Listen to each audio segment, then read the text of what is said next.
옛날, 옛날, 아주 먼 옛날에 사방이 험준한 산줄기로 둘러싸여 구름조차 쉬어간다는 깊은 산골에 자그마한 마을이 하나 있었습니다.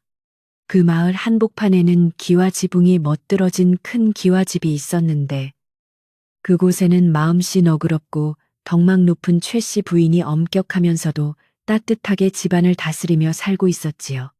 부인은 평생 남을 돕는 것을 최고의 미덕으로 여기며 살아왔기에 마을 사람들에게 존경을 받았으나 집안의 대를 잇는 일에 늘 정성을 다하며 고요한 나날을 보내고 있었습니다. 어느 유난히도 추운 겨울밤이었습니다. 매서운 칼바람이 문풍지를 사정없이 흔들며 울어대고 하늘에서는 주먹만한 한방눈이 쉴 새 없이 내려온 세상을 하얗게 덮어버린 그런 밤이었지요. 최 씨 부인은 등잔불 밑에서 바느질을 하다가 문득 밖에서 들려오는 가리픈 소리에 귀를 기울였습니다. 그것은 바람 소리 같기도 했고 누군가 고통에 겨워 신음하는 소리 같기도 하여 부인의 마음을 심란하게 만들었습니다. 부인은 바느질감을 내려놓고 창밖을 가만히 내다보았습니다. 이 추운 밤에 밖에서 무슨 소리가 들리는구나. 길 잃은 짐승의 소리인지 아니면 정처 없이 떠도는 가여운 넋의 울음인지 알 길이 없구나. 부인은 혼잣말을 중얼거리며 털신을 신고 마당으로 나섰습니다. 마당에는 이미 눈이 무릎까지 차올라 발을 떼기조차 힘들었지만 부인은 왠지 모를 이끌림에 이끌려 대문 쪽으로 향했습니다.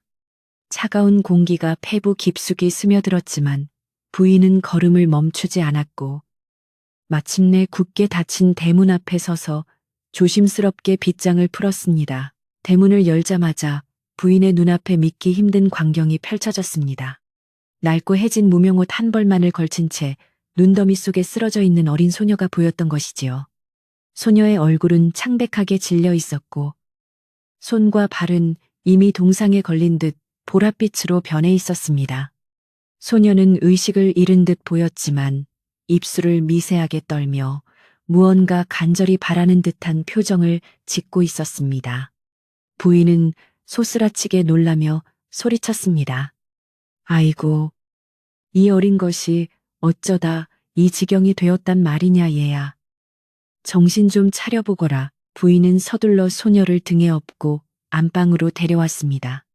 평소 엄격하던 집안 규율을 생각하면 낯선 일을 함부로 드리는 것이 조심스러웠지만 부인의 마음속에는 오직 이 가여운 생명을 살려야 한다는 생각뿐이었습니다. 아랫목에 따뜻한 이불을 펴고 소녀를 눕힌 뒤 부인은 손수 따뜻한 물을 데워 소녀의 얼어붙은 몸을 닦아주기 시작했습니다.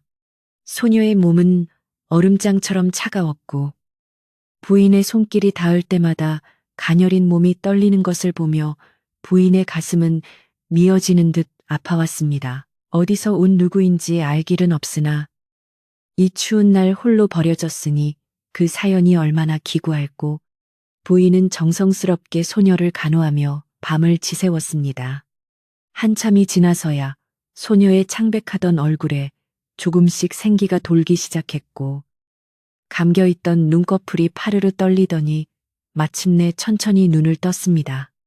소녀는 자신이 낯선 방에 누워있다는 사실에 놀라 몸을 일으키려 했으나 부인이 부드럽게 어깨를 누르며 말했습니다. 걱정 말거라. 아가야, 이제 살았으니 안심하고 더 누워있거라. 여기가 내 집이라 생각하고 마음 편히 가지렴. 소녀의 이름은 도란이라고 했습니다. 그녀는 어느 먼 고을의 권세 있는 집안에서 부리던 여종이었으나 주인이 가산이 탕진되자 길거리에 버려져 여기까지 흘러들어왔다고 힘겹게 털어놓았습니다. 도란의 눈에는 눈물이 그렁그렁 고여 있었고 자신을 구해준 부인의 은혜에 어쩔 줄 몰라 하며 연신 머리를 조아렸습니다. 부인님, 비천한 저를 살려주셔서 정말 감사합니다. 이 목숨 다하는 날까지 부인님 곁에서 은혜를 갚으며 살고 싶습니다. 도란의 진심 어린 말투에 부인의 마음은 더욱 뭉클해졌습니다. 하지만 집안의 분위기는 부인의 마음과는 사뭇 달랐습니다. 소식을 들은 하인들과 친척들은 어디서 온지도 모르는 여종을 집안에 들이는 것을 탐탁지 않게 여겼습니다. 특히 부인의 시누이이자 심술 찾기로 소문난 박 씨는 아침 일찍부터 부인을 찾아와 목소리를 높였습니다. 형님, 제정신이십니까? 길거리에서 죽어가는 비천한 아이를 왜 안방까지 들이셨단 말입니까? 저런 아이가 들어오면 집안에 복이 나가고 부정한 일이 생긴다는 것을 정녕 모르시는 게요, 박. 시에날 선말들이 방 안의 공기를 차갑게 얼어붙게 만들었습니다. 최 씨 부인은 차분하게 박 씨를 바라보며 대답했습니다. 사람의 목숨보다 귀한 것이 어디 있겠소. 비천한 신분이라 하여 죽어가는 것을 보고도 모른 척한다면 그것이야말로 하늘이 노하실 일이지요. 내 이미 결심한 바이니 더는 왈가왈부하지 마시오. 부인의 단호한 태도에 박 씨는 콧방귀를 뀌며 방을 나갔지만 그녀의 눈동자에는 여전히 도끼가 서려 있었습니다. 마을 사람들 사이에서도 최 씨 부인이 길거리 여종을 거두었다는 소문이 삽시간에 퍼져나갔고 사람들은 저마다 한마디씩 보태며 수군거리기 시작했습니다. 며칠 뒤 도라는 몸을 어느 정도 회복하자마자 누가 시키지도 않았는데 마당을 쓸고 물을 길어오며 집안일을 돕기 시작했습니다. 그녀의 손길이 닿는 곳마다 먼지 하나 없이 깨끗해졌고 부인의 옷가지는 마치 새 것처럼 정갈하게 다듬어졌습니다. 도라는 항상 낮은 자세로 사람들을 대하며 부인의 가르침을 따랐지만 그녀의 눈빛에는 남다른 기품과 무언가 비밀스러운 구석이 서려 있었습니다. 그 모습을 지켜보던 집안의 최고령 노복인 김영감은 어느 날 부인을 찾아와 조용히 입을 열었습니다. 마님, 제가 평생을 이 집에서 보냈지만 저 도란이라는 아이는 보통 아이가 아닌 듯 싶습니다. 아이가 들어온 날 이후로 우리 집 우물물이 전보다 훨씬 맑아지고 뒷산의 새들이 마당까지 내려와 노래를 부르는 것을 보셨습니까? 길을 잃고 헤매던 복이 저 아이를 따라 우리 집으로 걸어 들어온 것일지도 모릅니다. 김영감의 말에 부인은 미소를 지으며 고개를 끄덕였습니다. 부인 역시 도란이 온 뒤로 집안 공기가 한결 포근해지고 마음이 편안해지는 것을 느끼고 있었기 때문입니다. 그러나 평화는 그리 오래가지 않았습니다. 박 씨는 도란을 내쫓기 위해 호시탐탐 기회를 엿보고 있었고 마을 사람들을 모아놓고 은밀한 소문을 퍼뜨리기 시작했습니다. 여러분, 들어보셨소? 최 씨 부인 댁에 들어온 그 여종 말이야. 밤마다 뒷산에 올라가 괴이한 춤을 춘다는구먼. 혹시 우리 마을에 재앙을 불러올 요물이 아닌지 모르겠어. 박 씨의 이간질에 귀가 얇은 마을 사람들은 동요하기 시작했고 부인의 집을 지날 때면 괜히 침을 뱉거나 눈길을 피하며 경계에 눈초리를 보냈습니다. 어느 날 밤 정말로 도란이 보이지 않는 것을 발견한 부인은 걱정스러운 마음에 밖으로 나갔습니다. 달빛이 은은하게 비치는 뒤뜰 우물가에 도란이 단정히 앉아 무언가 간절히 기도를 올리고 있는 것을 보았습니다. 도란의 앞에는 낡은 보자기 하나가 놓여 있었는데 그녀는 그것을 소중하게 어루만지며 눈물을 흘리고 있었습니다. 부인은 다가가려다 멈추고 그 모습을 가만히 지켜보았습니다. 도란의 기도는 원망이나 슬픔이 아니라 자신을 구해준 부인의 장수와 집안의 안녕을 비는 아주 맑고 순수한 것이었습니다. 다음 날 아침, 부인은 도란을 불러 따뜻한 손을 맞잡았습니다. 도란아, 어젯밤 우물가에서 무엇을 그리 간절히 빌었느냐. 내 마음이 너무나 깊어 내 마음이 다 시리더구나. 도란은 깜짝 놀라 고개를 숙이며 대답했습니다. 마님, 저 같은 미천한 목숨을 살려주신 은혜를 갚을 길이 없어. 오직 마님의 안녕만을 빌었습니다. 제가 이곳에 머무는 것이 혹여 마님께 해가 된다면 언제든 떠나겠습니다. 부인은 도란의 등을 토닥이며 말했습니다. 아니다. 네가 우리 집에 온 것은 정녕 기이한 인연이자 하늘의 뜻이니 절대 그런 소리 말거라. 겨울이 지나고 이른 봄 기운이 대지에 스며들 무렵 마을에는 이상한 소문이 하나 더 돌기 시작했습니다. 이웃 마을에 큰 전염병이 돌고 있는데 오직 최 씨 부인의 마을만이 그 화를 면하고 있다는 것이었습니다. 사람들은 이것이 부인의 덕망 덕분이라 칭송하기도 했지만 박 씨는 오히려 이를 기회로 삼아 다시 도란을 모함했습니다. 이것 보세요. 저 아이가 요술을 부려 우리 마을의 운명을 훔치고 있는 게 분명해요. 지금 당장 저 아이를 내쫓지 않으면 더 큰 화가 닥칠 겁니다. 박 씨의 외침에 마을 사람들의 마음은 다시 흔들리기 시작했습니다. 최 씨 부인은 마을 사람들의 불평과 박 씨의 시샘 속에서도 흔들리지 않고 도란을 지켰습니다.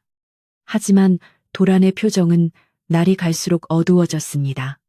그녀는 자신의 존재가 부인에게 짐이 되고 있다는 사실을 뼈저리게 느끼고 있었고 밤마다 홀로 눈물을 훔치며 결심을 굳혀가는 듯했습니다.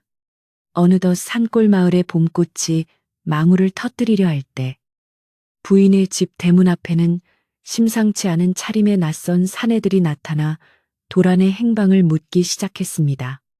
도란을 둘러싼 기이한 운명의 소용돌이가 본격적으로 몰아치기 시작한 것이었습니다. 낯선 사내들은 도란이 예전에 몸담았던 집안에서 보낸 자들이라며 그녀가 집안의 보물을 훔쳐 달아났다는 터무니없는 주장을 펼쳤습니다. 박 씨는 이때다 싶어 그들을 집 안으로 불러들였고 마을 사람들까지 가세하여 소란을 피웠습니다. 보십시오. 형님, 저 아이는 복덩이가 아니라 도둑년이었던 말입니다. 당장 저 아이를 내어주고 우리 집안의 명예를 지켜야 합니다. 박 씨의 표독스러운 외침이 마당 가득 울려 퍼졌고 도라는 하얗게 질린 얼굴로 부인의 옷자락을 꽉 붙잡았습니다. 부인은 떨리는 도란의 손을 잡으며 결연한 표정으로 사람들을 마주 보았습니다. 누구도 이 아이를 내 허락 없이 데려갈 수 없다. 증거도 없이 사람을 도둑으로 모는 것은 대명천지에 있을 수 없는 일이다. 부인의 사자우 같은 목소리의 마당은 순식간에 정막에 휩싸였습니다. 낯선 사내들은 부인의 기세에 눌려 주춤거렸지만 박 씨는 여전히 씩씩거리며 독서를 내뱉었습니다. 한편 구석에서 이 모든 광경을 지켜보던 김영감의 눈빛이 날카롭게 빛났습니다. 그는 도란의 목에 걸린 작은 목걸이 펜던트를 유심히 바라보더니 부인에게 다가가 귓속말로 무언가 긴박하게 전했습니다. 이야기는 이제 누구도 예상치 못한 방향으로 흐르기 시작했습니다. 마당을 가득 채웠던 소란이 잠시 가라앉은 뒤 최 씨 부인의 집안에는 말로 다 표현할 수 없는 무거운 정적이 감돌기 시작했습니다. 간신히 사내들을 돌려보냈지만 박 씨의 날 선 눈빛은 여전히 도란의 일거수일투족을 감시하며 매서운 기운을 뿜어내고 있었지요. 부인은 방 안에서 깊은 한숨을 내쉬며 창밖을 바라보았는데 마당 한 구석에서 묵묵히 빗자루질을 하는 도란의 가녀린 어깨가 유난히 작아 보여 마음이 아릿해졌습니다. 세상 인심이 이토록 박해서야 어찌 살겠느냐. 부인은 혼잣말을 하며 도란의 앞날에 닥칠 거센 풍파를 걱정하지 않을 수 없었습니다. 박 씨는 그날 이후로 마을 우물가와 빨래터를 돌며 도란에 대한 험담을 더욱 노골적으로 퍼뜨리기 시작했습니다. 보라고들, 그 집 여종이 들어온 뒤로 최 씨 형님 댁 곳간이 넘쳐나는 게 다 요물 같은 재주를 부려서 그런 게 아니겠소. 사람이 갑자기 복을 받으면 그만큼 화가 따르는 법인데 우리 마을에 무슨 일이 생길지 누가 알겠느냐 말이오. 박 씨의 독이 오른 목소리에 아낙네들은 가슴을 쓸어내리며 도란을 피하기 시작했고 평화롭던 마을 공동체에는 불신과 의심의 씨앗이 조금씩 싹트기 시작했습니다. 사람들은 이제 대놓고 부인의 집을 손가락질하며 수군거렸습니다. 하지만 기이하게도 최 씨 부인의 집안에는 예전보다 훨씬 더 평온하고 복된 일들이 연달아 일어났습니다. 말라가던 뒷산의 샘물에서 갑자기 맑은 물이 콸콸 솟구치기 시작했고, 집에서 키우던 암탉들은 매일같이 탐스러운 알을 2개씩 낳아 곳간이 빌 틈이 없었지요. 심지어 부인의 오랜 고질병이었던 가슴 답답증마저 도란이 끓여준 숭늉. 한 사발을 마신 뒤로 씻은 듯이 나았으니 이를 지켜보는 노복들은 저마다 도란을 향해 고개를 끄덕이며 신기해했습니다. 참으로 신통한 일이로다. 저 아이가 우리 집에 온 뒤로 집안 공기가 마치 봄바람처럼 부드러워졌으니 말이네. 도라는 자신을 향한 따가운 시선을 알고 있었지만 결코 내색하지 않고 새벽같이 일어나 마당을 쓸고 장독대를 닦았습니다. 그녀의 손길이 닿는 곳마다 윤기가 흐르고 집안 구석구석에는 은은한 향기가 감도는 듯했는데 그것은 도란이 숲에서 따온 들꽃을 정성껏 말려 방마다 놓아둔 덕분이기도 했습니다. 도라는 부인의 옷을 빨 때도 냇가에서 가장 맑은 물만을 골라 정성을 다해 두드렸고 그 소리는 마치 리듬감 있는 노래처럼 마을의 고요를 깨뜨리지 않으며 울려 퍼졌습니다. 부인은 그런 도란을 볼 때마다 자신의 젊은 시절 고생했던 기억이 떠올라 남몰래 눈시울을 붉히곤 했습니다. 어느 날 오후 나무 그늘 아래에서 담배를 태우던 김영감이 조심스럽게 부인을 찾아와 마당 한쪽에 멍석을 깔고 앉았습니다. 그는 수염을 만지며 낮고 신중한 목소리로 입을 열었습니다. 마님, 박씨 마님이 마을 사람들을 충동질하는 기세가 심상치 않습니다. 어제는 장터에서 도란의 과거를 캐내겠다며 낯선 사내들과 모의하는 것을 보았지요. 하지만 제가 보기에 도란은 이 집안을 지켜줄 귀한 인연이니 어떤 일이 있어도 그 아이를 믿어주셔야 합니다. 사람의 눈은 겉모습을 보지만 하늘의 눈은 그 마음의 깊이를 보시는 법이니까요. 김영감의 조언은 부인의 불안한 마음을 다잡아주는 든든한 버팀목이 되었습니다. 한편 시기심에 눈이 먼 박씨는 도란을 완전히 몰아내기 위해 무서운 계략을 꾸미기 시작했습니다. 그녀는 부인이 가장 아끼는 옥으로 된 놀이개를 몰래 훔쳐내어 도란의 진보다리 속에 숨겨두었습니다. 그리고는 다음날 아침 집안이 발칵 뒤집히도록 호들갑을 떨며 소란을 피웠지요. 아이고, 형님 아버님께서 물려주신 그 귀한 옥놀이개가 사라졌습니다. 어젯밤에 도란이 방 근처를 기웃거리는 것을 내 분명히 보았는데 설마 그 아이가 손을 댄 것은 아니겠지요. 박 씨의 외침에 집안 식구들은 모두 마당으로 모여들었고 도라는 영문도 모른 채 하얗게 질린 얼굴로 서 있었습니다. 박 씨는 기세등등하게 도란의 작은 방으로 쳐들어가 괴짝을 뒤엎고 짐을 함부로 헤집어 놓았습니다. 마침내 낡은 보자기 밑에서 영롱한 빛을 내뿜는 옥놀이개가 툭 떨어지자 지켜보던 사람들은 약속이라도 한 듯 숨을 죽였습니다. 보십시오. 내 말이 맞지 않습니까? 은혜를 원수로 갚아도 유분수지 어찌 주인의 물건에 손을 댈 수 있단 말입니까? 박 씨는 놀이개를 높이 치켜들며 도란을 윽박질렀고 마을 사람들도 하나둘 대문 안을 들여다보며 도란을 손가락질했습니다.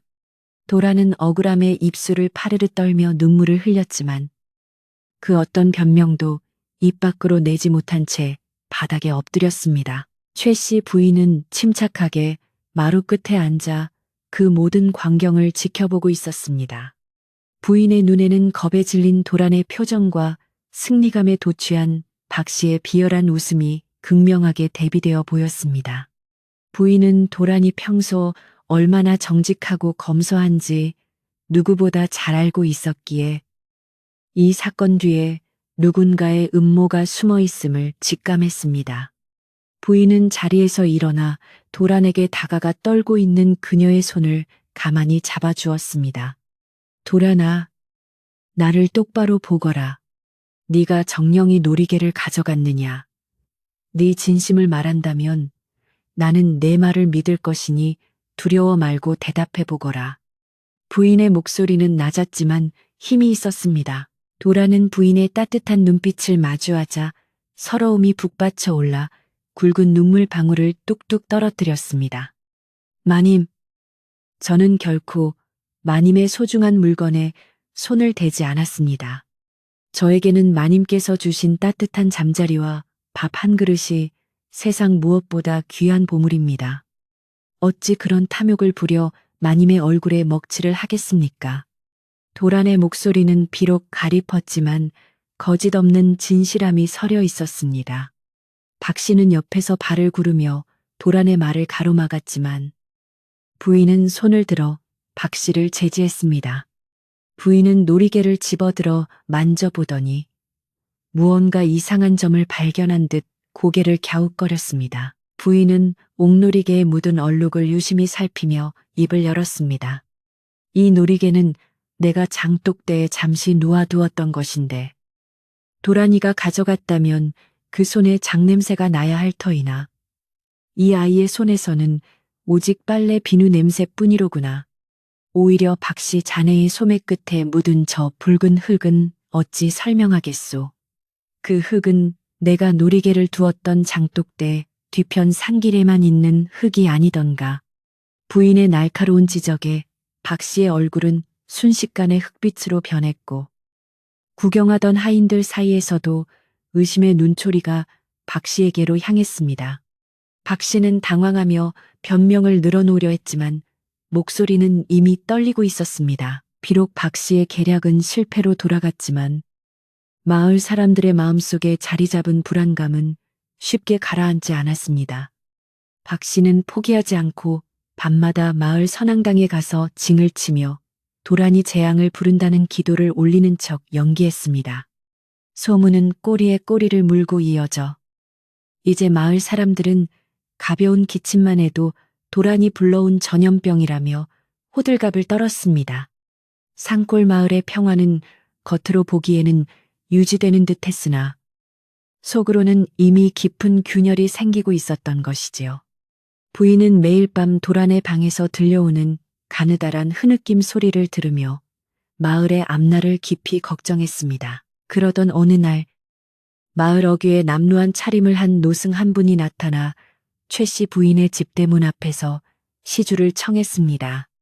도란은 정성껏 갓 지은 밥과 나물을 담아 노승에게 건넸는데 노승은 밥그릇을 받지 않고 도란의 얼굴을 한참 동안 뚫어지게 바라보았습니다. 노승은 허어 웃으며 부인에게 말했습니다. 이 집안에 귀한 보석이 들어왔으나 그 빛이 너무 밝아 어둠이 시기하고 있구려. 보석을 지키려면 그 주인의 마음이 단단해야 할 것이니 머지않아 닥칠 큰 시련을 이겨내면 온 마을에 천년의 평화가 깃들 것이요. 노승은 그 한마디만을 남기고 안개처럼 사라져 버렸습니다. 노승이 다녀간 뒤로 마을의 날씨가 급격히 변하기 시작했습니다. 봄이 왔음에도 불구하고 산바람은 칼날처럼 차가워졌고 맑던 하늘에는 먹구름이 낮게 깔려 해를 가렸습니다. 사람들의 인심은 더욱 각박해졌고 박 씨는 이 천재지변이 모두 도란을 내쫓지 않아서 생긴 일이라며 사람들을 다시 선동하기 시작했습니다. 보시오, 하늘이 노하셨소. 저 여종을 당장 마을 밖으로 던져버리지 않으면 우리는 모두 굶어 죽고 말 것이오. 박 씨의 선동에 굶주림과 추위에 지친 마을 사람들은 낙과 몽둥이를 들고 최 씨 부인의 집 앞으로 몰려오기 시작했습니다. 부인은 대문 밖에서 들려오는 함성 소리를 들으며 마루에 정좌했습니다. 그녀의 곁에는 겁에 질려 떨고 있는 도란이 있었지만 부인은 그녀의 어깨를 단단히 감싸 안으며 평정심을 잃지 않았습니다. 도란아, 세상이 너를 밀어내려 해도 내가 너를 놓지 않으마. 우리는 그저 각자의 자리를 지키며 진실이 밝혀질 때를 기다리면 되는 것이란다. 부인의 말에 도라는 눈물을 닦으며 고개를 끄덕였으나 대문을 거칠게 두드리는 소리는 점점 더 커져만 갔습니다. 평생을 덕을 쌓으며 살아온 부인에게도 이번 시련은 감당하기 힘든 거센 파도처럼 밀려오고 있었습니다. 마을 사람들이 대문을 부수고 들어오려던 찰나 갑자기 하늘에서 번쩍하는 번개와 함께 장대비가 쏟아지기 시작했습니다. 오랫동안 가물었던 대지를 적시는 단비였으나 그 기세가 워낙 강해 사람들은 일단 비를 피해 흩어질 수밖에 없었습니다. 박 씨는 빗속에서도 악을 쓰며 도란을 비난했지만 그녀의 목소리는 거센 빗소리에 묻혀 들리지 않았습니다. 부인은 이 비가 도란의 눈물인지 아니면 하늘이 내리는 경고인지 알 수 없었으나 도란을 꼭 껴안은 손에 더욱 힘을 주었습니다. 이제 마을의 운명과 도란의 정체는 폭풍우 속에 휩싸인 채 다음 국면으로 넘어가고 있었습니다. 비는 밤새도록 그치지 않고 처마 끝을 타고 내려와 마당의 흙을 진흙탕으로 만들었습니다.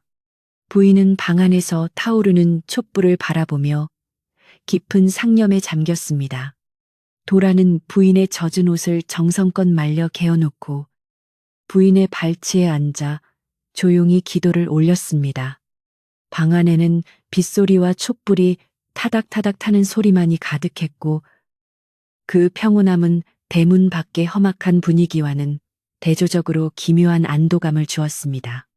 부인은 도란의 머리를 쓰다듬으며 그녀의 조상들이 누구였는지 그리고 그녀가 품고 있는 저 낡은 보자기 안에 무엇이 들었는지 문득 궁금해졌지만 굳이 묻지 않았습니다. 비가 그친 뒤의 아침은 유난히도 서늘했습니다.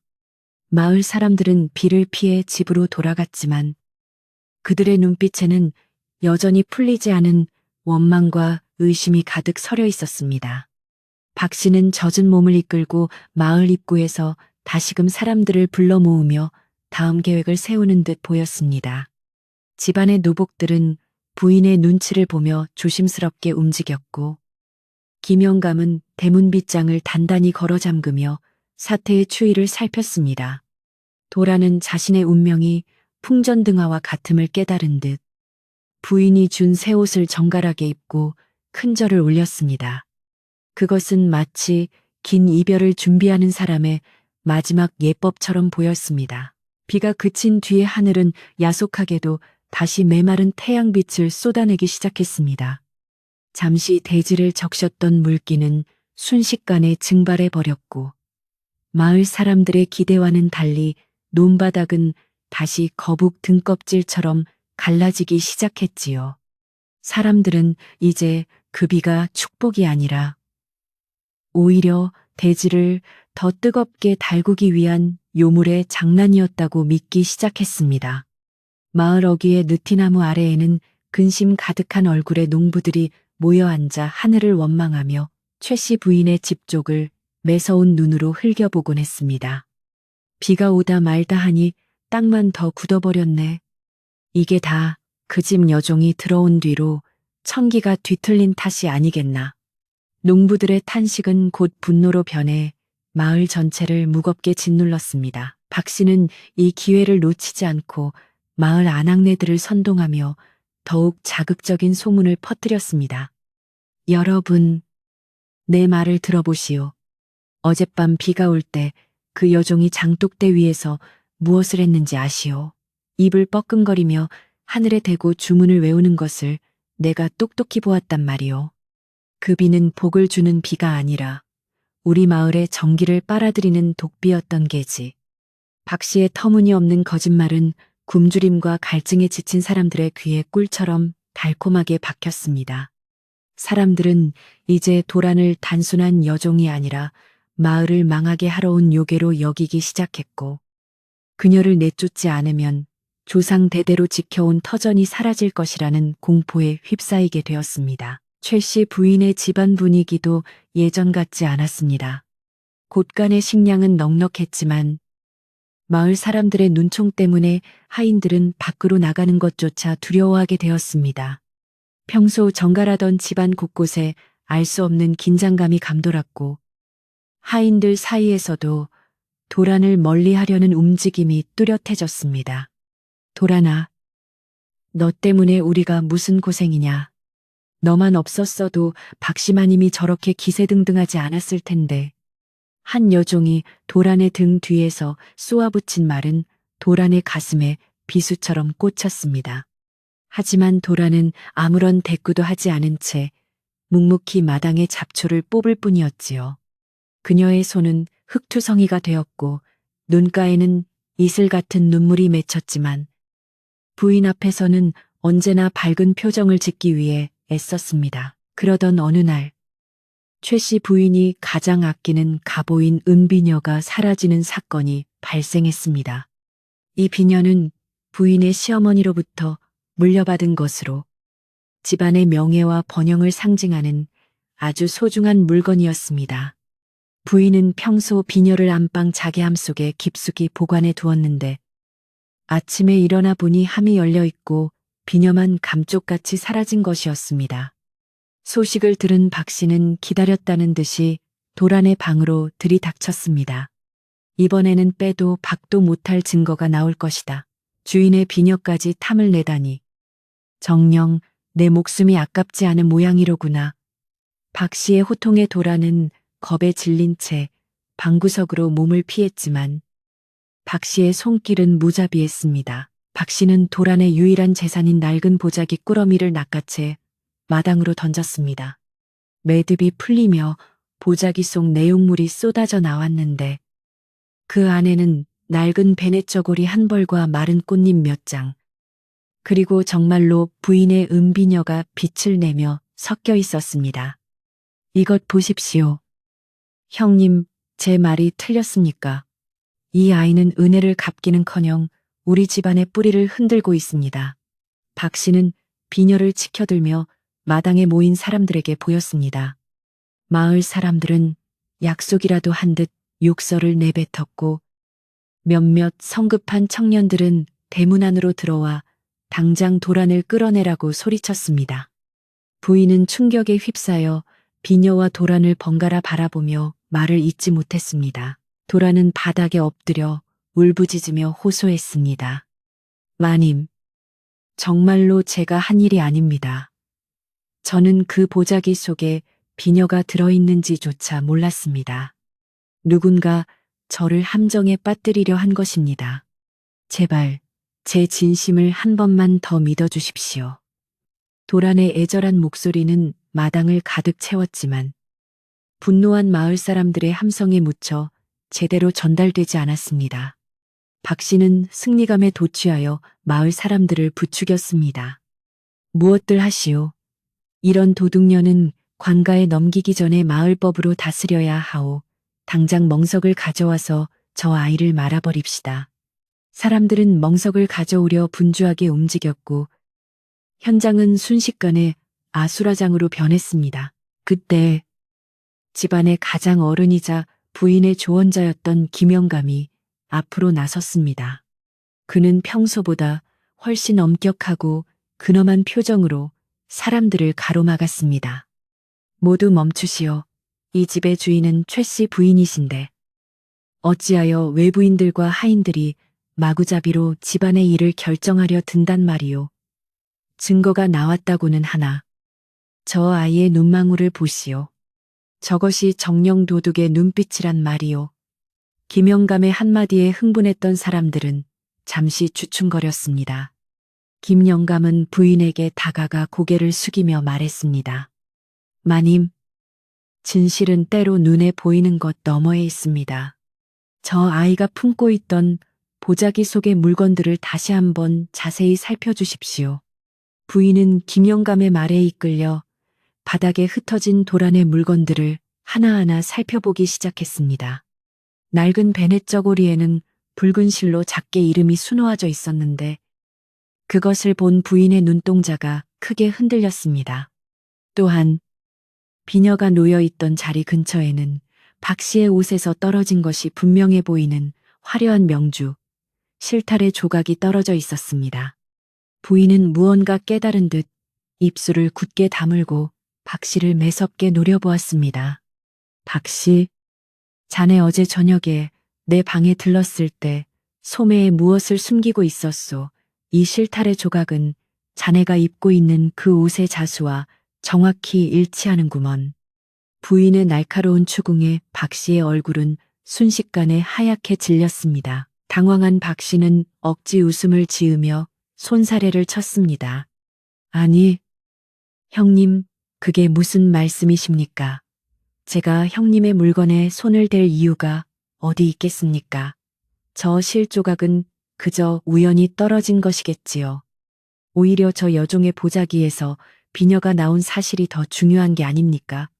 박 씨의 변명에도 불구하고 마을 사람들의 시선은 조금씩 흔들리기 시작했습니다. 사람들은 평소 박 씨의 씀씀이가 해프고 시기심이 강했다는 것을 잘 알고 있었기에 부인의 의심이 합리적이라고 생각하기 시작한 것이지요.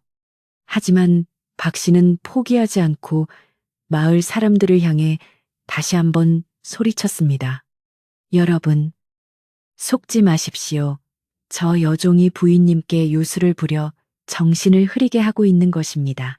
그 순간 마을 어귀에서 갑자기 요란한 징소리와 함께 관가에서 나온 포졸들이 들이닥쳤습니다. 마을에 전염병이 돌고 있다는 신고를 받고 역병의 근원을 조사하러 온 것이었지요.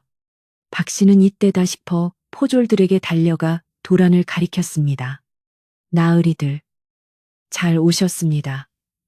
저기 앉아있는 아이가 바로 우리 마을의 불행을 가져온 요물입니다. 저 아이 때문에 가뭄이 들고 역병이 돌기 시작했으니 당장 잡아가십시오. 포졸들은 도란을 에워쌌고 마을 사람들은 겁에 질려 뒤로 물러났습니다. 도란은 이제 도둑뿐만 아니라 역병을 퍼뜨린 죄인으로 몰려 절체절명의 위기에 처하게 되었습니다. 최 씨 부인은 포졸들 앞을 가로막으며 단호하게 말했습니다. 이 아이는 죄인이 아니오. 우리 집에 사람을 데려가려면 정당한 죄목과 증거를 대시오. 마을의 가뭄과 병환을 어찌 힘없는 어린아이의 탓으로 돌린단 말이오. 이것은 무지한 사람들의 시기심이 만들어낸 비극일 뿐이오.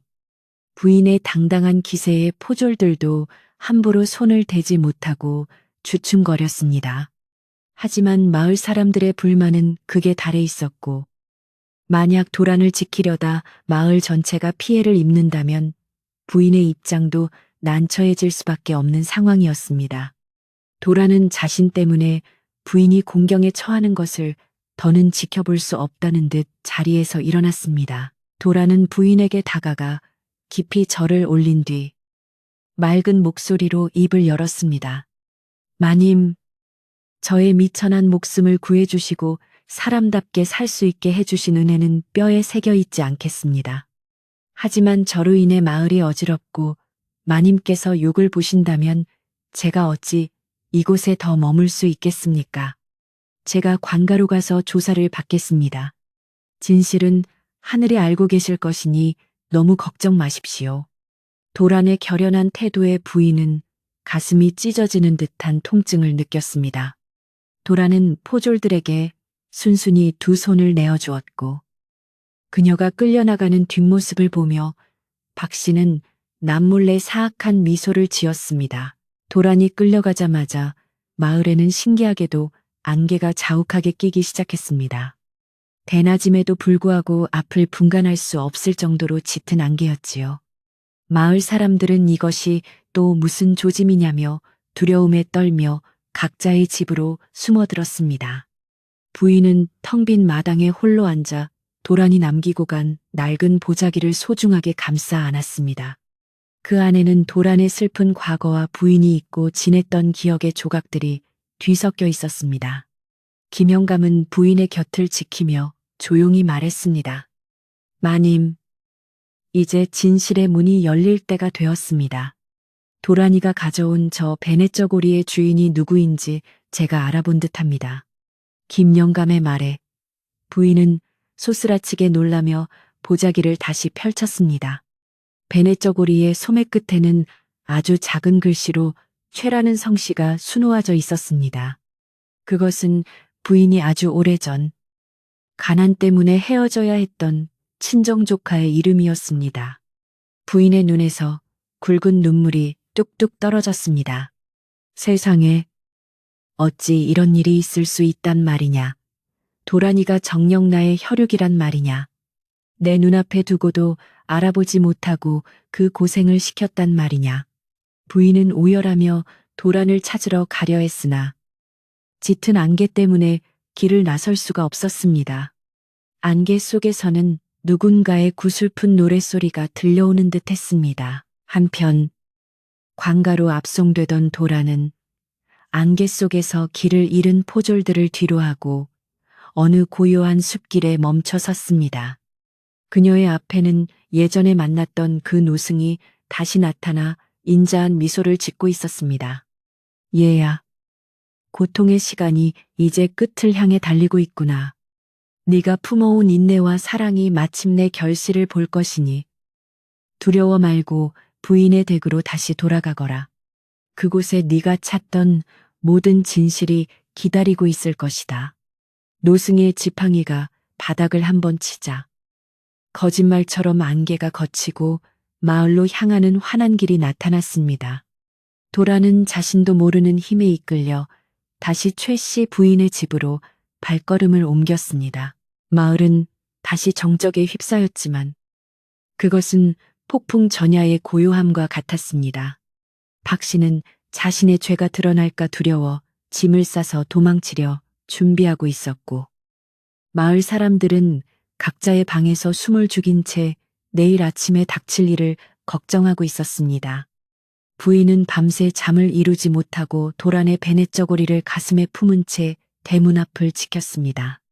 도란이 돌아오기만을 그리고 이 모든 오해가 풀리기만을 간절히 기도하는 부인의 모습은 마치 한 폭의 조각상처럼 처연하면서도 아름다웠습니다.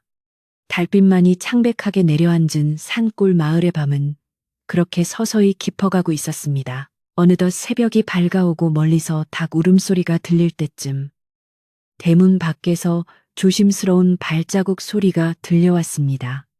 부인은 벌떡 일어나 대문으로 달려갔고 그곳에는 지친 기색이 역력하지만 눈빛만큼은 맑게 빛나는 도란이 서 있었습니다.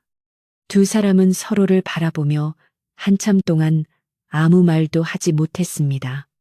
부인은 떨리는 손으로 도란의 얼굴을 어루만졌고 도란은 부인의 품에 안겨 어린아이처럼 흐느꼈습니다. 마님, 제가 돌아왔습니다. 하늘이 저를 버리지 않으셨습니다. 도란의 목소리에 부인은 대답 대신 그녀를 더욱 꽉 껴안았습니다. 이제 두 사람을 기다리는 것은 모든 진실이 밝혀질 운명의 시간이었습니다. 먼 산마루 너머로 붉은 해가 고개를 내밀며 산골 마을의 새벽을 밝히기 시작했습니다. 밤새 내린 안개는 아침 햇살에 흩어지며 나뭇잎마다 영롱한 이슬방울을 남겼고 마을 사람들은 어제의 소동이 꾸민 양 조심스럽게 대문 밖으로 고개를 내밀었지요. 최 씨 부인은 도란의 손을 꼭 잡고 마당 한가운데에 서서 마을 사람들을 향해 엄숙한 목소리로 모여달라고 청했습니다. 부인의 목소리는 평소보다 낮았지만 그 안에는 흔들리지 않는 확신과 위엄이 가득 차 있어 사람들의 발길을 끌어당기는 묘한 힘이 있었습니다. 마을 사람들이 하나둘 마당으로 모여들자 부인은 품 안에서 도란의 낡은 보자기와 사라졌던 은비녀를 꺼내 들었습니다. 사람들은 비녀를 보며 다시금 수군거리기 시작했지만 부인의 단호한 눈빛에 곧 침묵이 흘렀습니다. 부인은 박 씨를 향해 천천히 걸어가 그녀의 눈을 똑바로 응시하며 말했습니다. 박 씨, 자네가 어제 그토록 주장하던 도둑의 증거가 여기 있네. 하지만 이 비녀는 도란이가 훔친 것이 아니라 누군가 이 아이를 해치기 위해 억지로 넣어둔 것이 분명하네. 여기 떨어진 명주 실탈의 조각이 바로 그 증거라네. 박 씨는 당황하며 뒷걸음질을 쳤지만 부인의 추궁은 여기서 멈추지 않았습니다. 이 은비녀는 단순한 보물이 아니네. 내 시어머님께서 돌아가시기 전 당신의 목숨을 구해준 은인에게 고마움의 표시로 똑같은 비녀 한 쌍을 만들어 하나를 나누어 주셨던 것이지. 그런데 도란이가 가지고 온 이 보자기에 남은 비녀의 짝에 대한 기록이 담겨 있더란 말이네. 부인은 보자기 안에서 오래된 서신 한 장을 꺼내어 마을 사람들 앞에서 천천히 읽어내려가기 시작했습니다. 그 서신에는 수십 년 전의 따뜻한 인연이 고스란히 적혀 있었습니다. 알고 보니 도란의 할머니는 과거 최 씨 부인의 집안이 큰 어려움에 처했을 때 자신의 목숨을 걸고 부인의 시어머니를 도왔던 이름 없는 여인이었습니다. 당시 시어머니는 감사의 의미로 은비녀 하나를 건네며 후일에라도 가문이 보답할 것을 약속했으나 세월이 흘러 소식이 끊겼던 것이지요. 도라는 할머니의 유언에 따라 그 인연의 증표를 품고 부인을 찾아왔던 것이고, 부인이 도란을 발견한 것은 우연이 아닌 하늘이 맺어준 필연이었습니다. 이 놀라운 사실이 밝혀지자 마을 사람들은 입을 다물지 못하고 서로의 얼굴만 바라보았습니다. 박 씨는 자신의 비열한 짓이 만천하에 드러나자 얼굴이 흑빛이 되어 무릎을 꿇고 용서를 빌었습니다. 형님, 제가 잠시 욕심에 눈이 멀어 큰 죄를 지었습니다. 제발 한 번만 용서해 주십시오. 박 씨의 울음 섞인 애원에도 마을 사람들의 시선은 싸늘하기만 했습니다. 평소 그녀의 이간질에 속아 도란을 핍박했던 자신들의 모습이 부끄러워 고개를 들지 못하는 이들도 많았지요. 부인은 박 씨를 가만히 내려다보며 말했습니다. 사람의 마음속에 독을 품으면 결국 그 독이 자신을 해치는 법이네. 자네는 이제 이 마을을 떠나 스스로의 잘못을 뉘우치며 살아가게나. 박 씨가 황급히 짐을 싸서 마을을 떠나자마자 기적 같은 일이 일어났습니다. 구름 한 점 없던 맑은 하늘에 갑자기 검은 구름이 몰려오더니 대지를 적시는 시원한 빗줄기가 쏟아지기 시작한 것이었습니다. 이번 비는 어제의 안개 섞인 비와는 달리 땅속 깊은 곳까지 스며드는 풍요로운 단비였습니다. 가뭄으로 타들어가던 논밭은 생기를 되찾았고 마을 사람들은 빗속으로 뛰어나와 춤을 추며 환호했습니다. 하늘이 노하신 게 아니었어. 도란이가 정말 복덩이였어. 마을 사람들의 외침은 빗소리와 어우러져 산골 마을의 기쁨의 노래가 되었습니다. 마을 사람들은 한 명씩 최 씨 부인과 도란을 찾아와 머리를 숙여 사과했습니다. 도란 아가씨, 우리가 어리석어 큰 실례를 범했습니다. 마음 넓은 아가씨께서 부디 우리를 용서해 주십시오. 도란은 오히려 그들의 손을 잡으며 미소를 지어 보였습니다. 그녀의 마음속에는 원망 대신 자신을 지켜준 부인에 대한 감사함과 드디어 자신의 뿌리를 찾았다는 안도감이 가득했기 때문입니다. 부인은 도란을 곁에 세우고 마을 사람들에게 선언했습니다. 이제 도란은 이 집의 여종이 아니라 나의 수양딸이자 이 집안의 주인으로 대우할 것이니 그리 아시오. 그날 이후로 최 씨 부인의 집은 마을에서 가장 따뜻하고 행복한 곳이 되었습니다. 도라는 부인의 곁에서 집안일을 돌보며 마을의 아픈 이들을 보살폈고 그녀의 손길이 닿는 곳마다 웃음꽃이 피어났습니다. 신기하게도 도란이 정성껏 가꾼 텃밭은 다른 집보다 배나 많은 수확을 거두었으며 마을의 우물물은 사계절 내내 마르지 않고 달콤한 맛을 냈습니다. 사람들은 이제 도란을 산골의 수호천사라 부르며 칭송했고 박 씨가 퍼뜨렸던 괴담은 어느새 전설 같은 복된 이야기로 바뀌어 이웃 마을까지 널리 퍼져나갔습니다. 세월이 흘러 도란도 어느덧 장성하여 집안의 기틀을 단단히 세웠고 최 씨 부인은 도란의 효도를 받으며 평온한 노후를 보냈습니다. 두 사람이 함께 마루에 앉아 저물어가는 노을을 바라보는 모습은 마을 사람들에게 큰 위안이 되었습니다. 부인은 도란에게 자주 말하곤 했습니다. 네가 그 눈보라를 뚫고 우리 집 대문 앞에 쓰러져 있던 나를 잊지 못한다. 그때 내가 대문을 열지 않았더라면 이런 행복도 없었겠지. 도라는 부인의 손을 꼭 잡으며 대답했습니다. 마님, 아니, 어머니. 어머니의 따뜻한 마음이 닫혀있던 대문을 열었고, 제 닫혀있던 운명도 열어주셨습니다. 어느덧 보름달이 환하게 뜬 깊은 밤. 마을은 여느 때보다 고요하고 평화로웠습니다. 시냇물 흐르는 소리와 풀벌레 소리가 자장가처럼 들려오고, 집집마다 굴뚝에서는 저녁 짓는 연기가 가늘게 피어올랐습니다. 최 씨 부인의 집 장독대 위에는 도란이 정성껏 담근 장들이 익어가는 향기가 감돌았고, 마당 한쪽에서는 김영감이 흐뭇한 미소를 지으며 내일 쓸 농기구를 손질하고 있었습니다. 이제 이 마을에는 의심이나 시기 대신 서로를 믿고 돕는 따뜻한 정만이 가득 차게 되었으니 이것이야말로 도란이 가져온 진정한 복이 아닐 수 없었습니다. 도란은 잠자리에 들기 전 부인의 이불을 정성껏 펴드리고 방을 나섰습니다. 그녀는 대문 쪽으로 걸어가 밤하늘의 밝은 달을 바라보며 조용히 두 손을 모았습니다. 하늘이시여, 이 마을의 평화가 영원하게 하시고 이 집에 머무는 모든 이들이 근심 없이 잠들게 하소서.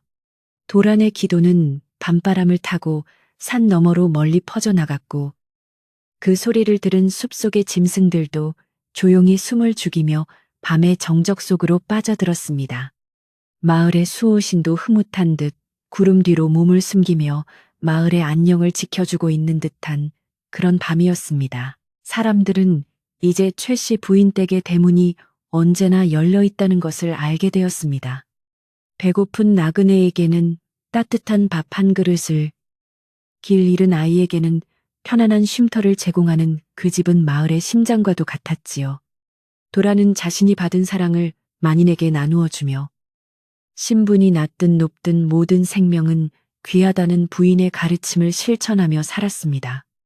덕분에 마을에는 도둑도 없고 다툼도 없는 태평성대가 이어졌으니 후대의 역사가들은 이 시기를 가리켜 산골 마을의 황금기라 기록할 정도로 아름다운 나날들의 연속이었습니다. 이야기는 여기서 끝이 나지만 도란과 최 씨 부인이 남긴 따뜻한 온기는 지금도 그 산골 마을의 흙내음 속에 남아있다고 전해집니다.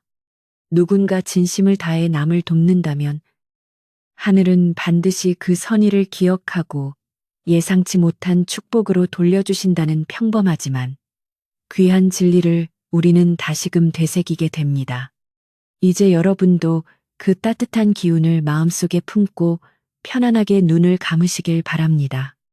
꿈속에서 여러분은 도란이 거닐던 그 맑은 시냇가와 최 씨 부인의 정갈한 기와집 마당을 보게 될지도 모릅니다. 밤바람이 창문 너머로 부드럽게 불어와 고단했던 하루의 피로를 씻어주고 있습니다. 저 멀리 산골 마을의 불빛들이 하나둘 꺼지고 온 세상이 깊은 잠에 빠져들 준비를 마쳤습니다. 도란이 빌어주었던 그 평안한 기도가 지금 이 글을 듣고 계신 여러분에게도 닿기를 소망합니다. 마음속에 어지러운 생각들은 저 멀리 흐르는 시냇물에 실어보내시고 오직 포근하고 넉넉한 기운만을 가득 채워보세요. 마치 최 씨 부인의 따뜻한 아랫목에 누워있는 것처럼 여러분의 몸과 마음도 이제 서서히 이완되며 깊은 휴식 속으로 잦아듭니다. 이제 이야기가 마무리되었습니다. 착한 사람은 복을 받고 악한 사람은 제 길을 찾아 떠나가는 옛날 이야기처럼 여러분의 내일도 정의롭고 따뜻한 일들로만 가득하기를 바랍니다. 저 달빛이 도란의 보자기를 비추었듯 여러분의 머리맡에도 밝고 선한 기운이 머물러 밤새도록 기분 좋은 꿈길로 안내해 줄 것입니다. 부인의 은비녀가 제 짝을 찾아 빛났듯이 여러분의 잃어버렸던 소중한 것들도 곧 제자리를 찾아올 것이니 아무 걱정 없이 이제는 편히 쉬셔도 좋습니다. 고요한 산골 마을의 밤처럼 여러분의 밤도 무척이나 깊고 안온합니다. 마지막으로 도란이 나지막이 속삭였던 말을 전하며 이야기를 마칩니다. 오늘 하루도 참으로 애쓰셨습니다. 이제 모든 무거운 짐을 내려놓고 가장 편안한 자세로 깊은 잠에 드셔요. 내일 아침 눈을 뜨면 세상은 오늘보다 조금 더 맑고 따뜻한 모습으로 당신을 반겨줄 것입니다.